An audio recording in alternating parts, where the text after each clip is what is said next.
Hey everyone, it's Adam back with another episode of Living in Denver.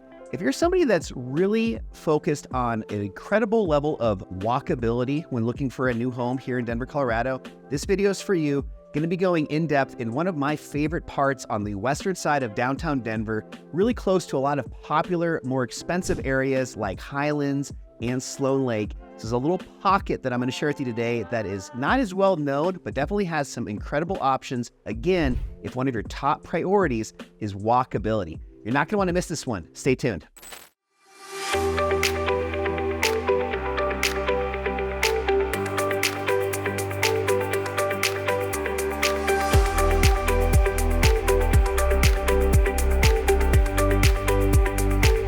All right, so as I said, today's going to be all about this hidden little secret neighborhood really close to areas like Highlands, Sunnyside, and even Sloan Lake. So if these are areas that have been on your radar, you might not be as familiar with this place we're going to talk about today, which is going to be Jefferson Park.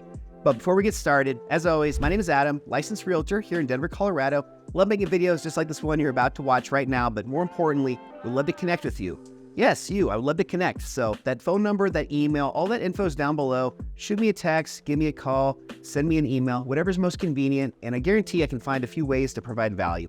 But let's go ahead and get started again, talking all about Jefferson Park. So as I briefly mentioned, Jefferson Park is in an incredible area surrounded by some of the most popular spots in all of Denver. Sloan Lake, Highlands, and a very up-and-coming neighborhood called Sunnyside. So that's the area that this Jefferson Park is surrounded by. And I think Jefferson Park is one of the best spots in all of Denver. Again, if one of your top priorities is going to be walkability. So like any neighborhood in Denver, there's obviously pros and cons. Some of the pros of Jefferson Park would be that walkability, where you literally are within a 5-minute walk of the Denver Broncos Stadium, Empower Field, as well as just a very short walk across I-25 to get to all of this other great stuff that downtown Denver has on the western side of town. I'm talking about Meow Wolf, the aquarium, the Pepsi Center, now known as Ball Arena, where the Nuggets and Colorado Avalanche play. There's just so many, just exciting things to check out if you are in the areas like Jefferson Park, Highlands, and Sunnyside. And with Jefferson Park specifically, it's pretty much as far over on that very border on I-25, where just literally within a 2-minute walk, you're going to be hitting the bridge to go over I-25. And right on the other side of that, you're going to have the aquarium, and then just also a quick walk over to the stadium and a bunch of other stuff that I'm not even mentioning. So, walkability is a 9 or a 10 out of 10 in my opinion for this part of town. But as I said, there's pros and cons. One of the cons to this would just be that it's in a very dense area. So Jefferson Park, similar to Highlands and a lot of these popular areas over the last 10 to 20 years that have really changed a lot, both visually, but also just with the demographics and also just the style of homes that are now being transitioned into this new phase of building in Jefferson Park and Highlands, again, all these areas. So it's definitely changed a lot. I grew up, obviously, in Colorado. I'm a Colorado native, born and raised. And this is an area that used to be a significantly different type of housing than it is now. So it used to be a lot of historic Victorian houses and just a lot of bungalows, these 800 to 1,200 square foot, single story, 2-bedroom, 1-bath type homes. A lot of these style of homes are also very, very common in Highlands, Sunnyside, this entire area that I'm referring to today. But now what really makes up the large majority of housing in Jefferson Park is going to be high-end townhomes, high-end condos, and you'll still find a few single-family homes, but really it is going to be mostly that more dense community of townhomes and condos. Because it is in such a great part of town for convenience, especially with the walkability aspect that I've talked about already, the housing is a little bit more expensive in this area. I don't think it's as bad as Highlands, which is just to the west of here, but definitely you're going to be looking at, condos and just high-end townhomes in that $600,000 to pushing $1 million range. And the few single-family homes that do exist, they're going to be that much, if not even higher. So pretty steep price point for this side of town. And mainly, again, that's just because of its incredible location. If you are somebody, though, that really likes to have a yard and just really enjoys having some level of privacy, this might not be the best spot for you. Talking a little bit more about the cons of this area. One other one that I'll share with you is I had some clients that I was helping out earlier this year, and they really wanted to have a great walkability type place to call home. And, I was showing them different areas all around town, Wash Park, Cherry Creek, Sloan Lake, even down like downtown Littleton, down further south. And Jefferson Park continued to have a lot of options available. So we spent some time looking at homes in Jefferson Park. And the one issue we had time and time again, we went to, I think, 3 or 4 different listings, and every one of these had very narrow, very vertical style of housing. That's pretty common with these higher end condos and townhomes where you come in on the ground level, you potentially hopefully have an attached garage. You come in, you might have just a little powder room, maybe a mechanical room on that ground level, but then you got to pretty much walk upstairs no matter what you're doing. So the typical layout for a lot of these is you go up one level, and that's where your kitchen is going to be, along with living room and hopefully a covered patio. You're going to go up another floor, and that's going to be where your bedrooms are typically located. A lot of these are 2-bedroom, 3-bath, or 3-bedroom, 4-bath. There's always an extra bathroom because usually on that lowest level where the garage is, there tends to be a powder room. But again, on that 3rd level, you're going to find usually the bedrooms. And then on the 4th level, there's usually a very small kind of like an office, or maybe just it could be maybe a makeshift bedroom if you had somebody visiting, but definitely a non-conforming bedroom. But basically just a small little area at the top of the stairs, and then an entrance to go out onto your rooftop deck. So very cool, very popular on this area, Jefferson Park, are going to be these rooftop decks. But what I was mentioning a second ago about just the very vertical, but also feeling not like you have a lot of privacy, because they're stacked so much on top of one another, a lot of times you'll be looking out, for example, the living room window, and you might not have much of a view at all. It might just be looking out at, maybe some of the neighbors that are right across from you in an alley. Maybe you have a garage entrance behind each of the condos, and you're just looking out on the other side of that alley to the other homes. So, there are some that have good views, but I would say, but to be expecting that you might be looking at some homes with a pretty minimal view. Obviously, the rooftop hopefully has some nice views of downtown Denver, maybe even looking out west to see some of the mountains. But for views and just that sense of privacy, you might want to look elsewhere if that's really high on your list. As with a lot of my other videos I've featured recently where I talk about safety or also schools, that's something that is very, opinionated, and everybody has their own perspective on that. So I'm not going to go specifically into depth or detail on that, but I would recommend, like I've done in other videos, check out niche.com. It's a great resource to get a little bit more, specific info on different school districts and specific schools if there's one that you really want to learn more about. But for this Jefferson Park area, it feeds into North High School, which is actually considerably doing a lot better than it was when I was in school 20 some years ago. So North is definitely a good school to check out and is improving in my humble opinion. So I also just want to talk a little bit more about the walkability and understanding that doesn't necessarily only mean restaurants and bars and shopping. Obviously, that's what most people are looking for when I talk to clients and just people asking me on my YouTube channel about walkability and what are some great spots for that. And I can share some more of those with you guys if that's really important to you. If that is the case, just go ahead and look at that info down below, shoot me a message, and I'll send some more recommendations to you directly, and can even answer some one-on-one questions if you have any. But I would also like to add to the shopping, the restaurants, and all that good stuff. Another thing, in my opinion, for walkability is parks and just any sort of trail systems. So as you guys may or may not know, I spent a lot of time, about 4 years, living just south of Jefferson Park in Sloan Lake. And Sloan Lake literally just kind of butts up against Jefferson Park in certain areas. And I had a couple different walks that I would do with my dog, Charlie, every single day. I always try and spend about an hour a day with him, taking him on an afternoon walk. It's great for him, but honestly, it probably benefits me just as much as it does him. So when I lived in Sloan Lake, I had a few different routes that I would try and take him on just to mix it up on a daily basis. But a few of these, and really one of my all-time favorites when I lived over there, was this really cool loop that I did that I would go down onto the Platte River Trail.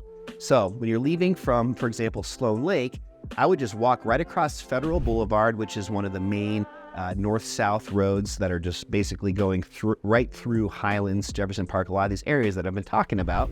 And you would just go right down by the Broncos Stadium.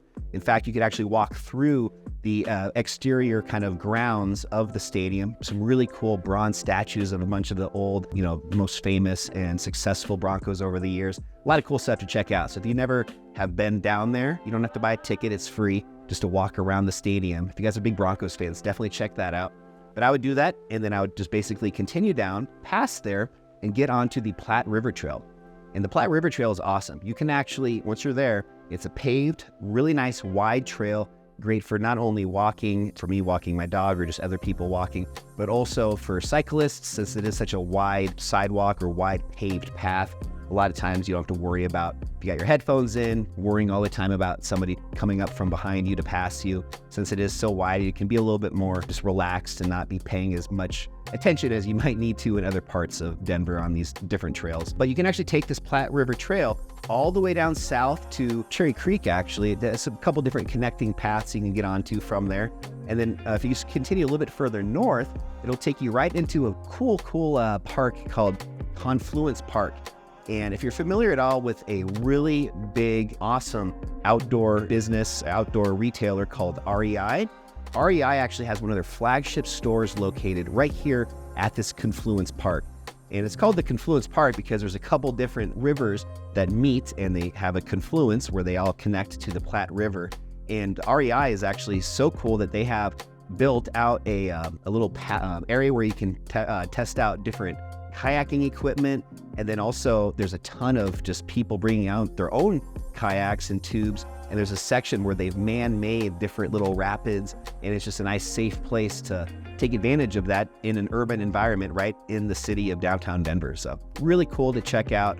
Always a ton of people here on the summer weekends, really almost every afternoon in the summer months. You go down here, you'll see lots of people hanging out. Once you get down to Confluence, where the two rivers are actually coming into the Platte, take your dog off leash, a bunch of dogs are always playing in the water there. Just a really fun place and a very nice feature to have if you do live in Highlands or Jefferson Park.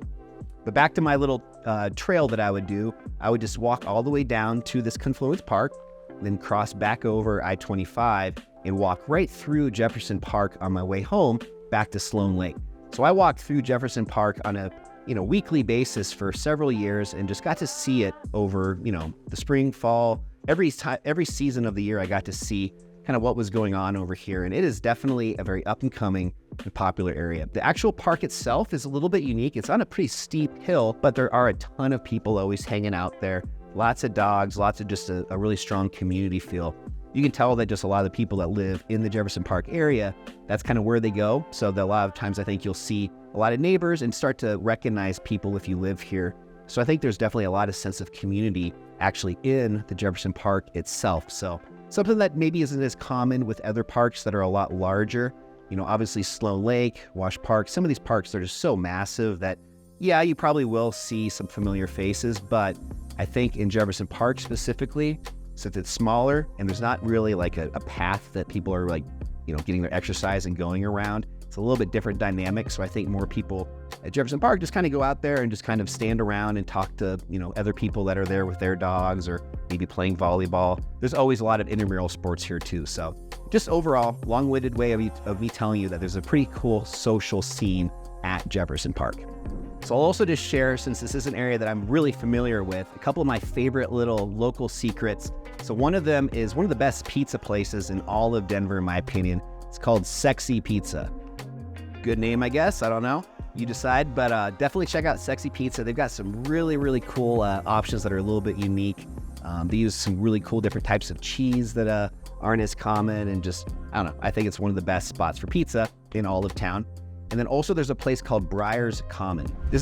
Briar's Common is a brewery, eatery. There's a nice little rooftop section, and it literally looks out over Jefferson Park. So really good location, definitely one of those neighborhood spots. So if you live in Jefferson Park, I'm sure it's an area that you're gonna frequent quite a bit, whether just to grab a bite to eat at lunch or maybe go after work for happy hour and meet some, hopefully, of your new friends that are also your neighbors. And then last but not least, if you got a sweet tooth, I'm sure you've seen this in some of my drone footage, as well as if you've watched any other YouTube videos on Denver.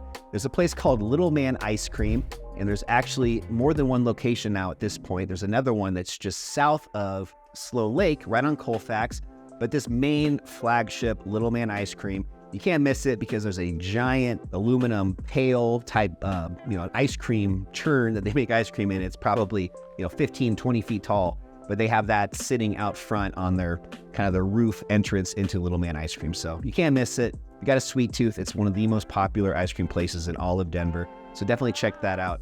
And if you guys do, let me know what you think. All right, so with that, I'm going to close this video out. If you guys have any specific questions about Jefferson Park, Sloan Lake, Sunnyside, any of these areas that are just west of downtown Denver, again, I would love to just help provide any additional feedback, any questions you might have. I'd love to help answer them. This is one of the areas that I know better than almost anywhere else in all of Denver. You know, as I said, I've lived here for several years, and also just have really seen it change and really come up into the beautiful, great neighborhood that it is today. So if you have any questions all about Jefferson Park, hit all that info down below, hit me up.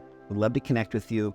And before we close out this video, also just want to remind you, I've got neighborhood-specific guides on almost every Denver neighborhood, similar, favorite restaurants, bars, ice cream spots, all that good stuff, really fun hiking trails to check out. So if this is an area that you're interested in, I've got a neighborhood guide with a link down below in the YouTube video show notes. Click that, download a free copy, and if you have any of those areas that you decide to go visit and you really like, again, I'd love just to hear how you're doing, and would love to find out a little bit more about yourself and provide value in any way that I can.